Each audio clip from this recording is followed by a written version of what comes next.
Just hours after President Putin ordered the attack on Ukraine, Western leaders retaliated with a massive and coordinated financial attack on Russia. The UK is announcing the largest and most severe package of economic sanctions that Russia has ever seen. We will present a package of massive and targeted sanctions. We have purposely designed these sanctions to maximize the long-term impact on Russia and to minimize the impact on the United States and our allies. The West's arsenal of financial weapons is vast and varied, and they have been deployed to, quote, cripple the Kremlin's ability to finance the war. The West's biggest move so far has been to freeze much of Russia's foreign currency reserves, controlled by Russia's central bank and held at home and in banks all over the world.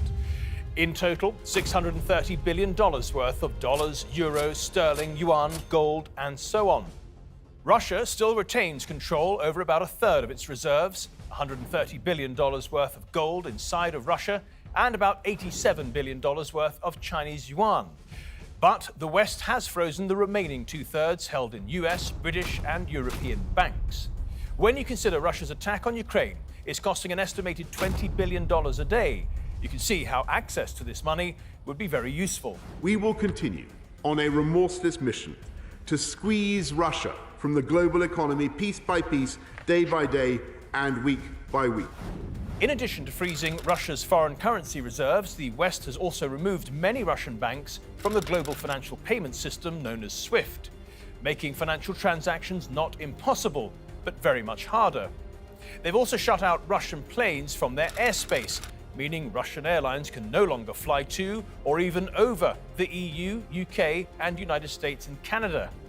And the West has also sanctioned thousands of Russian individuals, including Putin himself, former President Dmitry Medvedev, Foreign Minister Sergei Lavrov and his stepdaughter, who lives in London, and of course dozens of oligarchs seizing their yachts, planes, and mansions. All these sanctions and many others have hurt Russia's stock market, which has fallen something like 20% since the attack. It's also affected the currency, the ruble, which tumbled by as much as 38%, but has since recovered. This volatility has caused some panic among ordinary Russians, who have rushed to the banks to withdraw their money just in case. These consequences are very unpleasant. I'm used to living in the 21st century, where I can just use my credit card. I haven't used cash in 5 years. This will really impact me strongly. In addition to the big government sanctions, many US firms have halted doing business in Russia, including Starbucks, Coca-Cola, and McDonald's. McDonald's is particularly interesting. It's been operating in Russia for about 30 years and employs 62,000 Russians across 850 locations. McDonald's restaurants are usually run by the franchise operators, but in Russia, McDonald's itself operates nearly 9 out of 10 stores, which means it's been able to close down most of its locations, unlike Burger King, whose 800 locations in Russia are fully owned by franchisees. Burger King has withdrawn all corporate support for them, but can't order them to close. Now, let's look at Russia's financial armory. It looks very different, much smaller, as you'd expect.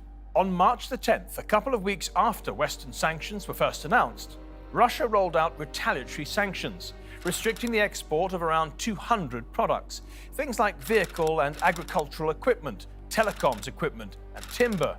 But this is all chicken feed compared to its biggest weapon by far, energy, oil and gas.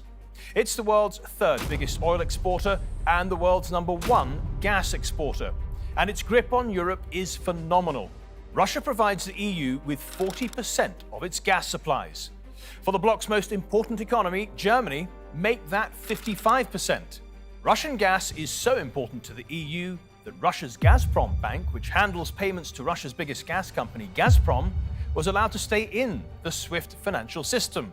And so Russia continues to earn in the region of $500 million a day from its gas exports to the EU. President Trump warned NATO nearly 4 years ago that Germany's reliance on Russia was a bad idea. It's very sad when Germany makes a massive oil and gas deal with Russia, where you're supposed to be guarding against Russia, and Germany goes out and pays billions and billions of dollars a year to Russia. So far, Russia has not turned off the taps to the EU, but warns it is considering it. The gas arrives in Germany via the Nord Stream 1 pipeline. A second pipeline, Nord Stream 2, is nearly finished, but Germany is refusing to certify it because of the attack on Ukraine. Russia's Deputy Prime Minister wants to retaliate by possibly cutting off Nord Stream 1. У нас есть полное право принять зеркальное решение и наложить эмбарго на прокачку газа через газопровод «Северный поток-1». And with that threat hanging in the air, Russia is now demanding that Europe starts paying for Russian gas in rubles, not euros or dollars. A Kremlin spokesman says it's really simple. No payment, no gas. No doubt energy is Russia's biggest economic weapon, but it's a double-edged sword, which is going to end up hurting both sides. Europe is now looking to cut its use of Russian gas by 2/3 by the end of this year, and Russia is looking to replace the Europeans by doing more business with India and China. The exchange of financial firepower is clearly going to have lasting consequences. It may even change the world forever. But will it accomplish its purpose to bring an end to the devastating attack on Ukraine? Well, thanks for watching our program. If you liked it, please give it a thumbs up, share it with your friends and family, and even subscribe.